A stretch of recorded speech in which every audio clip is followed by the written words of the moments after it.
Kidney stone का treatment जब शुरू होता है तो ये सामान्य हो सकता है लाइफ पूरा कंप्लीटली इसे हम ठीक कर सकते हैं, और कितना समय लग सकता है लगभग? मॉडर्न होम्योपैथी की विशेषता क्या है, बहुत बार पेशेंट में वारंवार बीमारी होने की फ्रीक्वेंसी रहती है। कुछ लोगों में सालों साल रेनल स्टोन होते हैं क्योंकि उनके किडनी में प्रॉब्लम होता है, डिसफंक्शन होता है, इसकी वजह से डिपॉजिट्स बढ़ते हैं वो और स्टोन तैयार होते हैं।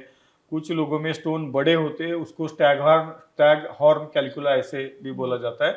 2 सेंटीमीटर से भी बड़ा स्टोन होता है वो, उसको ऐसे हॉर्न्स आते हैं, जैसे सिंग होते हैं वैसे आते हैं, उसके लिए उसको स्टैग हॉर्न कैल्कुला ऐसे बोला जाता है। बारंबार लोग सर्जरी करके निकालने के बाद भी उनको स्टोन होने की उनमें संभावना ये रहती है, होती है। तो ये जो टेंडेंसी है ये मॉडर्न होम्योपैथी की ट्रीटमेंट से पूरी तरह चली जाती है। बहुत से लोगों में बार बार स्टोन होने की जो टेंडेंसी है पूरी तरह चली गई है।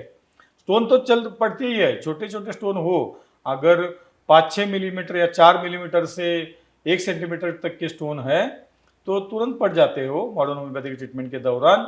उससे बड़े स्टोन भी धीरे धीरे पिघल जाते हैं और निकल जाते हैं। स्टैगॉन कैल्कुला भी चली जाती है लेकिन देर लगती है, तो पेशेंस रखने की जरूरत है स्टैगॉन कैल्कुला अगर होती है तो।